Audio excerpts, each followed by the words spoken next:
Iniyan Robert, இப்போ இதில் வந்து இப்போ இருக்கக்கூடிய சூழல் யாருக்கு சாதகமாக இருக்குது அப்படின்னு கூட்டணி கட்சி பேச்சுவார்த்தையும் தொடங்கணும் நீங்கள் சொல்லிட்டு இருக்கீங்க. திரு கிரீஷ் சோடங்கர் வந்து வரணும்னு சொல்லியிருக்காரு. முகுல் வாஸ்னிக்கு சென்னை வர்றதாக கூட ஒரு தகவல் வந்து இருந்தது. ஆனால் இப்போ எந்த இதுவுமே இல்லாமல் நாங்கள் காத்துக்கொண்டே இருக்கோம், 2 மாத காலமாக காத்துக்கொண்டு இருக்கின்றோம் அப்படின்னு திரு கிரீஷ் சோடங்கர்லாம் சொன்னதை நம்ம கேட்டோம். அது காரணம் வந்து திமுக கூட்டணி பேச்சுவார்த்தை தொடங்கலையா, இல்லை உங்கள் பக்கம் இருக்கக்கூடிய ஒரு தாமதம் இருக்குன்னு நீங்கள் நினைக்கிறீங்களா? வேற ஏதாவது ஆப்ஷன் மைண்டில் இருக்கா?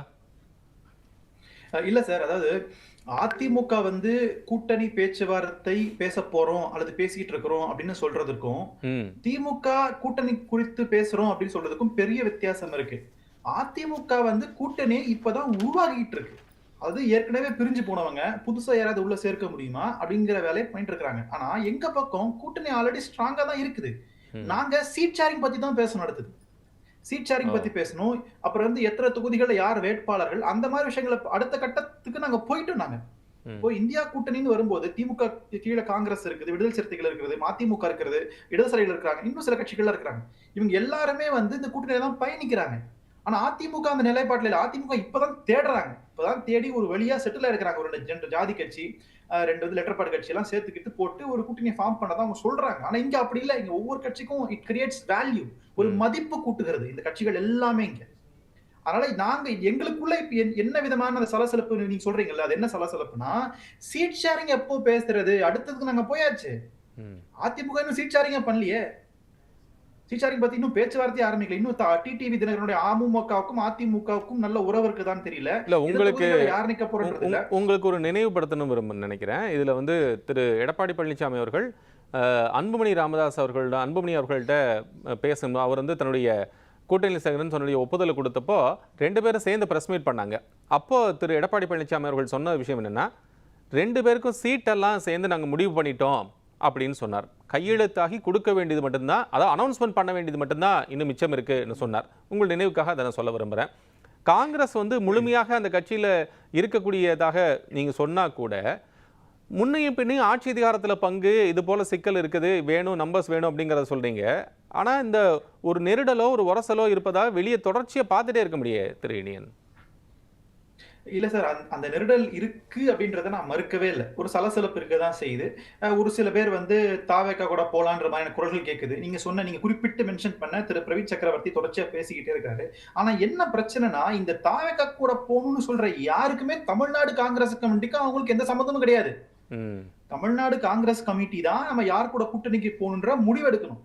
அதுல உங்களுக்கு எல்லா நாடாளுமன்ற உறுப்பினர்கள், எல்லா சட்டமன்ற உறுப்பினர்கள் யாருமே அந்த கருத்து பிழலாம தெளிவா என்ன பதிவு பண்றாங்கன்னா, எங்களுக்கு திமுக கூட தான் இருக்கணும், ஆனா ஆட்சி அதிகாரத்தில் பங்கு கொடுத்தா நல்லா இருக்கும், இதுதான் எங்களுடைய நிலைப்பாடு. காங்கிரஸ்க்கு ஒரு நிலைப்பாடு இருக்கு. அதுல எனக்கு இந்த மாற்று கருத்து இல்லை. ஏன்னா 2006 இருந்தே தமிழ்நாடு காங்கிரஸ் எழுப்புகின்ற குரல் ஆட்சி அதிகாரத்தில் பங்குன்றது, அது எங்க நிலைப்பாடு. அதே மாதிரி திமுக நிலைப்பாடு என்ன, ஆட்சி அதிகாரத்தில் பங்கு கிடையாது என்பது அவங்க நிலைப்பாடு. 2 கட்சிகளும் தனித்தனி நிலைப்பாடு இருக்கிறதுனாலதான் 2 கட்சி தனித்தனியா இருக்குது. இல்லைன்னா மெர்ஜா இருக்குமே. அப்போ எங்களுடைய கோரிக்கை நாங்க வச்சுக்கிட்டே தான் இருப்போம். அவங்க நிராகரிக்கலாம், அல்லது நாளைக்கு அவங்க பரிசீலனை செய்யலாம், நாளைக்கு அது அந்த வழியில அவங்க வரலாம், எதுவும் நடக்கலாம் எதிர்காலத்துல. ஆனா அதுக்காக நான் குரலை எழுப்பக்கூடாதுன்னு சொல்றதை நான் வந்து ஏற்க மாட்டேன். எங்க கட்சியினுடைய நிலைப்பாடு, நாங்க நிச்சயமா ஆட்சி அதிகாரத்தில் பங்குன்ற கோரிக்கை நாங்க எப்பவுமே வச்சுட்டு தான் இருப்போம். அதை கொடுக்கறதும் கொடுக்காததும், அதற்காக கூட்டணி நாங்க வந்து பேரம் பேசுவதோ, கூட்டணியை மிரட்டுவதோ, கூட்டணி வெளியில போவதோ, அந்த மாதிரியான எந்த விதமான கேள்விக்கான இடமே கிடையாது. We are very clear. இது வந்து திமுக, காங்கிரஸ், விசிக, இடதுசாரிகள், அதிமுக கட்சியோட கூட்டணி ஒற்றுமை என்பது அதிமுக கிட்ட கூட வர முடியாது. 2வது நீங்க சொன்ன பாயிண்ட்க்கு வரேன். பாஜக, பாமக வந்து டிஃபால்ட்டா ஏடிஎம் அலையன்ஸ்ல இருக்கின்ற கட்சிகள். நான் அந்த கட்சியை மென்ஷன் பண்ணவே இல்லை. பாஜக எப்படி அதிமுக சீட் ஷேரிங் பண்ணணும்னு எனக்கு தெரியும். பாமக எப்படி சீட்டு வாங்குவாங்கன்றது எங்களுக்கு எல்லாருக்கும் தெரியும். ஆனா இப்ப புதுசான கட்சிகள் இருக்குல்ல, டிடியுடைய அமமுகவோ மற்ற கட்சிகளுக்கு எப்படி தொகுதிகள் பங்கு போட போறாங்க என்பதுதான் பிரச்சனையா இருக்கு. அதிமுக இனிமேதான் பிரச்சனையா இருக்கு. நீங்க எப்படி பாக்குறீங்கன்னா, பிரச்சனை சால்வ் ஆனதா பாக்குறீங்க. இல்ல, பிரச்சனை இனிமே ஆரம்பிக்க போகுது அதிமுக.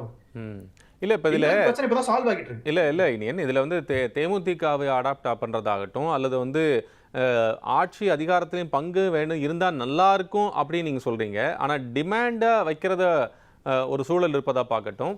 இதெல்லாம் ஒரு கூட்டணி கட்சிகளுக்கு இருக்கக்கூடிய சிக்கல் இல்லையா? அதுல சீட் அலோகேஷன்ல வந்து டிஃபரன்சஸ் வரவுக்கு வாய்ப்பு இருக்குது இல்லையா? அதை பார்க்கணுமல்ல சார். கண்டிப்பா டிஃபரன்சஸ் இருக்கு சார், நான் இல்லன்னு மறுக்கவே இல்லை. நீங்க வந்து ஈழ பிரச்சனையில சரிங்களா, ஈழம் அப்படின்ற ஒரு கான்செப்ட்ல பாமகவும் பாஜகவும் ஒரே நிலைப்பாட்டில் இருக்கிறாங்களா? தனி ஈழ விடுதலைன்றதுல பாமகவுடைய காங்கிரஸும் திமுக ஒரே நிலைப்பாட்டில் இருக்கா? அதுதான் இல்லன்றேன். அத நான் ஒத்துக்கிறேன்ல. இப்ப நான் என்ன சொல்றேன், விடுதலை சிறுத்தைகளுக்கும் எங்களுக்கும் ஒரே மாரி கொள்கை கிடையாது. எங்களுக்கும் கம்யூனிஸ்ட் பார்ட்டிக்கு ஒரே கொள்கை கிடையாது. மதிமுகவுக்கும் காங்கிரஸ்க்குமே நிறைய வேறுபாடுகள் உண்டு. ஈழ பிரச்சனையில, ஈழ விடுதலை போர்ல. ஆனா நாங்க கூட்டணியா பயணிக்கிறோம். அதுல ஒரு காமன் கோல் இருக்குல்ல.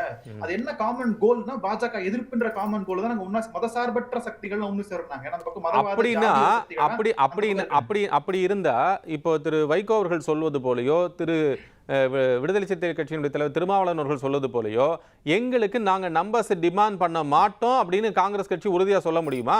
ஒண்ணு. ரெண்டாவது, நீங்க கேட்கக்கூடிய ஆட்சியிலும் பங்கு அதிகாரத்திலும் பங்குங்கிறத முன் வைக்கக்கூடிய விசிகாவுடைய தலைவர் திருமாவளவன் அவர்களே அதை நாங்க கேட்கல அப்படின்னு அந்த இடத்தை நிறுத்தி நகர்ந்துட்டார். ஆனால் திரு செல்வ பெருந்தகை அதை என்டாஸ் பண்ணி, கிரீஷ் சோங்கடா என்டாஸ் பண்ணி ட்வீட் போடுறாரு.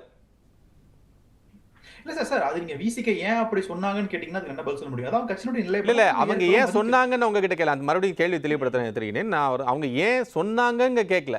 அவங்க அதான் முதல்ல ஆரம்பிச்சாங்க. அவங்களே அந்த இடத்துல நிலைப்பாட்டு நீங்க சொன்னீங்க வெறும் நம்பர்ஸ் எங்களுக்கு பிரச்சனை இல்லை, ஒரே கூட்டணி ஒரே விஷயம்தான் எங்களுக்கு தேவை என்றால் ஆட்சி அதிகாரத்தில் பங்குங்கிறத நீங்க திரு செல்வப்பந்த என்டாஸ் பண்ண மாட்டாரு. கிரீஷ் சோடங்கர் போட்டதை ட்விட்டர்ல போடுறாரு, எங்களுக்கு வேணும், ஆமா வி டிமாண்ட் அப்படிங்கிறாரு. அங்கதான் நானும் சொல்றேன். இல்ல நானும் அதான் சொல்றேன். அது விசிகா முதல்ல கேட்டாங்களா, காங்கிரஸ் முதல்ல கேட்டாங்களான்ற அந்த போட்டிக்குள்ள நான் போல. காங்கிரஸ் கேட்கிறது அவ்வளவுதான். காங்கிரஸுக்கு ஒரு ஆசை இருக்கிறது, ஒரு ஆஸ்பிரேஷன்ஸ் இருக்கிறது. ஆட்சி, ஏன்னா மற்ற எல்லா மாநிலங்களிலுமே காங்கிரஸ் தேசிய கட்சி, எல்லா மாநிலங்களிலுமே எங்களுக்கு ஒரு ஆட்சி அதிகாரத்தில் பங்கு, ஒரு ஸ்டேக் இருக்கின்றது நம்ம இருக்கிறது. அதனை வச்சு நாங்க கேட்கிறோம். அதை கொடுக்காதும் திமுகவுடைய கடமை, அதாவது உரிமையான நீங்க பார்க்கலாம். ஆனா அதே நேரத்துல இத வச்சு நாங்க டிமாண்ட் பண்ணல, இத வச்சு நாங்க பிளாக்மெயில் பண்ணல. எப்படி பாஜக அதிமுகவை பிளாக்மெயில் பண்ணுதோ அந்த மாதிரி நாங்க பிளாக்மெயில் பண்ணல என்பதுதான் என்னுடைய அழுத்த திருத்தமான பாயிண்டிங். சோ அதனால வந்து கூட்டணி எந்த விதமான சலசலப்பும் இல்ல. கூட்டணி எவ்வளவு நேத்து கூட சார் பார்லிமெண்ட்ல இரண்டு கட்சிகளும் ஒரே மாதிரி ஒத்துமையோட தான் பயணிக்கிறோம், ஒரே மாதிரி தான் பாஜக எதிர்க்கிறோம். எங்க கூட்டணியில விரிசல் சலசலப்பு ஒண்ணும் கிடையாது. இந்த நம்பர்ஸ் வந்து இப்போ சமூக வலைதளத்துல வெளியில பேசுபொருள் ஆயிட்டே இருக்கு. அதை வந்து நீங்க அப்ஜெக்ட் பண்ணலாம் இல்ல அக்செப்ட் பண்ணலாம், அது உங்களுடைய கால். 39 சீட்டு, அது 3 அமைச்சர் பதவி, அதே போல மேயர், மாநகராட்சியில் உள்ளாட்சி பிரதிநிதிகள், உள்ளாட்சி பதவி, இப்படி வாரிய தலைவர், இதெல்லாம் வந்து ரிக்வஸ்டாக இருக்கு. இது வந்து காங்கிரஸ் வச்சிருக்கக்கூடிய டிமாண்டு அப்படின்னு சொல்றாங்க. நீங்க திமுக இதற்கு வந்து சம்மதிக்கும் என்று நீங்க நினைக்கிறீங்களா? To be very honest. இல்ல சார், அதற்கான பதில ஆல்ரெடி காரே செல்வராஜ் சொல்லிட்டாரு. என்னன்னா, இல்ல காங்கிரஸ் கட்சியா சார், அவர் வந்து கூட்டணி கட்சியா சொல்றாரு. நான் உங்ககிட்ட அதனால தான் உங்ககிட்ட கேட்க. இல்ல நான் அதை தெளிவுபடுத்திக்கிறேன். அபிஷியலா வந்து எந்த விதமான நம்பர்ஸையும் யாரும் டிமாண்ட் பண்ணவே இல்லை. இப்போ வரைக்கும் திருமதி கனிமொழி அவர்களும் தலைவர் ராகுல் காந்தியும் என்ன பேசினாங்கன்ற தகவல் இன்னும் வெளியில வரல. ஆனா ரெண்டு பேரும் பாசிட்டிவா பேசியிருக்காங்கன்னு மட்டும் தெரியும். ஏன்னா நெகட்டிவா பேசியிருந்தா அதன் பிறகு எந்த விதமான டெவலப்மெண்ட் நடந்திருக்காது. அப்போ ஒரு பாசிட்டிவான மீட்டிங் பிரஸ் மீட் பண்ணல. கனிமொழி மேடம் வந்து பிரஸ் மீட் பண்ணல. அதே வந்து ஒரு பெரிய கேள்விக்கு எடுத்துரைக்க இல்லையா? அதுக்கப்புறம் வந்து யாரும் கூட்டணி பத்தி எதுவும் பேசக்கூடாதுங்கிற ஒரு அறிவிப்பு தான் வந்ததே தவிர அதுக்கு வந்து நீங்க என்ன பேசலாம், என்ன செய்யலாங்கிற எதுவுமே வரலையே. அதுக்கப்புறம் எந்த தகவலும் வரலீங்களே. இல்ல சார், இல்ல யாரும் கூட்டணி பத்தி பேச வேணும்ன்ற அறிவிப்பு தான் முதல்ல வருது. அதை வச்சுதான் கனிமொழி அவர்கள் வந்து தலைவர் ராகுல் காந்தி சந்திச்சாங்க. சோ நீங்க அந்த டைம் சீக்வென்ஸ் நீங்க பார்க்கணும். ஆனா அது அண்டர்ஸ்டுட், அதை நீங்க அப்படிதான் புரிஞ்சுக்கணும். ஏன்னா ஒருவேளை வந்து நீங்க எதிர்பார்க்கிற மாதிரி கூட்டணி இல்லாமல் போயிருந்தால் அந்த மாதிரி அதுக்கப்புறம் எதுவுமே பாசிட்டிவா நடந்திருக்காது. ஏன்னா அதன் பிறகு கம்யூனிஸ்ட் கட்சியினுடைய ஒரு விழால வந்து முதலமைச்சரும் கூட்டணி கட்சிகள் எல்லா தலைவரும் சந்திக்க ஒரே மேடையில பகிர்ந்துக்கிறாங்க. சோ நேத்து நாடாளுமன்றத்துல ஒன்னாதான் பயணிக்கிறாங்க. சோ இதுல எந்த விதமான சலசலப்பும் கிடையாது. நீங்க சொன்ன நம்பர்ஸ் பாயிண்ட்டுக்கு வர, இது வரைக்கும் எந்த விதமான நம்பர்ஸும் அபிஷியலா காங்கிரஸ் கமிட்டில இருந்து வெளியில வரவே இல்லை. அபிஷியலா நான் வந்து இதை ஆத்தரைஸ் பண்ணி நான் சொல்றேன். இதெல்லாம் சமூக ஊடகங்கள்ல அவங்களுடைய எதிர்பார்ப்புகள், அவங்களுடைய கணிப்புகள்ல வச்சுதான் வந்து பரப்பப்படுகின்றன தவிர இது அபிஷியலா எந்த நம்பரும் நாங்க டிமாண்ட் பண்ணல. பட் இருந்தாலும் டிமாண்ட் பண்ணாலும் தவறில்லை என்பதுதான் என்னுடைய பாயிண்டிங். ஏன்னா ஒரு கூட்டணி கட்சியாக எல்லாரும் ஆசைப்படதானே செய்வாங்க. இல்ல சார், யாருக்கும் ஆசை இருக்கு சார். காங்கிரஸ்லயோ அல்லது வெளியில மாற்று கட்சிகள்லயோ யாருக்கும் ஆசை இருக்கு, ஒரு 3 அமைச்சர்கள் கொடுத்தாதான் என்னவா அப்படின்ற அந்த ஆசைக்கெல்லாம் நாங்க பதில் சொல்ல முடியாது சார். ஆனா நாங்க நிச்சயமா வந்து ஆட்சி அதிகாரத்தில் பங்கேற்ற ஒரு கோரிக்கை நாங்க வச்சிருக்காங்க. ஏற்கனவே சொன்ன அந்த அறிவிப்புகளின் அடிப்படையில் திரு தர்மேந்திர பிரதான் இதற்கு முன்னதாக நாடாளுமன்றத்தில் பேசுகின்ற போது அவர் சொன்னது என்ன அப்படின்னா, தமிழ்நாடு கவர்மெண்ட் கன்சர்ன் கொடுத்திருக்கிறாங்க 2 முறை. அதன் சொன்னதுக்கு அப்புறம் தான் நாங்க ஃபண்ட் ரிலீஸ் பண்ணோம். 3வது முறை அவர்கள் செய்வதாக ஒப்புதல் கொடுத்திருக்கிறார்கள், ஆனால் அவங்க செய்யல அப்படின்னு சொல்லியிருந்தாரு. இதுல என்ன கன்சென்ட் எதுக்கு சார்? சார் கன்சென்ட் எதுக்கு சார்? என்னோட பாயிண்ட் என்னன்னா, பிஎம் ஸ்ரீ திட்டத்துக்கு கன்சென்ட் தமிழ்நாடு அரசு கொடுக்கல, கன்சென்ட் கொடுக்கல, கன்சென்சஸ் கொடுத்திருக்குது. கன்சென்ட் வேற, கன்சென்சஸ் வேற. அதாவது என்னன்னா, கல்வி என்பது ஒத்திசைவு பட்டியல் கரண்ட் லிஸ்ட்ல இருக்குது. அதனால நாங்க ஒன்றிய அரசோட ஒரு சுமூகமான போக்கு கடைபிடிக்கணும்ன்ற அடிப்படையில தலைமைச் செயலாளர் எழுதிய ஒரு கடிதம் அது. It is not a GO. Yes அது ஒரு கவர்மெண்ட் ஆர்டர் கிடையாது. ம். ஒரு லெட்டர் எழுதிருந்தாங்க. அவ்வளவுதானே தவிர இல்ல, எனக்கு உங்களுக்கு எனக்கு தமிழ்நாடு எனக்கு ஒரு கல்வித்துறையோ எனக்கு ஒரு ஒரு விஷயம் கிளாரிஃபை பண்ணுங்க. தலைமைச் செயலாளருங்கிறவர் வந்து ஒரு மாநில அரசினுடைய அங்கீகாரமா, அடையாளமா இல்லையா, பிரதிநிதியா இல்லையா? இல்ல பிரதிநிதினே வச்சுப்போம், ரெப்ரசன்டேட்டிவ் வச்சுப்போம், ஒன்றும் பிரச்சனை இல்லை. ஆனா அது வந்து கன்சென்ட் கிடையாது. கன்சென்ஸ் அது ஒப்புதல் அல்ல. அது வந்து ஒரு ஒத்திசைவா கொடுக்கப்பட்ட ஒரு விஷயம் தான் அது. இல்ல சார், நீங்க எப்படி போனீங்கனாலும் அதுல வந்து நீங்க என்ன சார் புரிஞ்சுக்குவீங்க? ஒத்திசைவு இல்லைன்னா அப்படி நீங்க இல்ல, இல்ல புரிஞ்சுக்கல சார், சார். நம்ம ஒரே regret ஒரு பண்றதுல என்ன கேள்விதான். அர்த்தம் இருக்குன்னு இல்ல, நான் நீங்க கேக்குறேன். அந்த ஒன்றிய அரசுக்கு திட்டம் வந்து சட்ட வேணாம்னு விதிகள் சொல்லிட்டீங்க தெரியாதா? இல்லையா? ம். ஒன்றிய சட்ட விதிகள் புரியாதா? கன்சென்ட்ன்றது தமிழ்நாடு அரசு ஜிஓ பாஸ் பண்ணுச்சா? ரைட். நீ இல்லையா? அவரு நான் இல்ல வந்து அந்த இல்ல. இல்ல நீங்க சொல்ற அடிப்படையில் ஒரே நிமிஷம் மேடம், நான் கிளாரிஃபை பண்ணிக்கலாம். இப்ப நீங்க சொல்ற அடிப்படையில் கன்சென்ட் கொடுத்தாரு கொடுக்கல, கன்சென்சஸ் கொடுத்திருக்காங்க அப்படின்னு சொன்னாலுமே கூட ஏற்கனவே அந்த கன்சென்சஸ் அடிப்படையில் அவர்கள் கொடுத்திருக்கிறார்கள். மறுபடியும் அந்த கன்சென்சஸ் வரல, அதனால நிப்பாட்டி இருக்கோம்னு சொல்ற சரியானதான் கேட்கல. இல்ல, நான் என்ன இல்ல சார், சொல்றேன், நீங்க அந்த consensus முதல்ல திட்டம் கொடுத்தது சார். வேண்டான்ட்டீங்க, இல்ல, இல்ல, நான் முடிச்சிடுறேன். செயல்படுத்த முடியாதுன்றீங்க. ஃபினிஷ் பண்ணு. இல்ல சொல்லுங்க. இல்ல நான் தெளிவுபடுத்திக்கிறேன். ம். இதுக்கான அந்த ஒத்திசைவை வந்து தலைமைச் செயலாளர் முதல்ல கொடுத்தாச்சு. ஏன்னா ஒன்றிய அரசுக்கும் மாநில அரசுக்கும் எந்த விதமான பிரச்சனையும் வந்து விடக் கூடாது, நிதி வேணும்ன்றதுக்காக நம்ம கொடுக்குறோம். ஆனா என்னுடைய பாயிண்ட் ரொம்ப ஸ்பெசிபிக்கா இருக்கு சார். நான் PM ஸ்ரீக்கு கையெழுத்து போட்டாதான் நான் சமக்கர சிக்ஷா அபியானுக்கு 3500 கொடுப்பேன் இல்ல, அப்படின்ற இல்ல, clause இது இருக்குதா? தவறு. இந்த ஸ்டேட்மெண்ட் அந்த தவறு. agreement clause இந்த இருக்குதா? இந்த ஸ்டேட்மெண்ட் தவறு.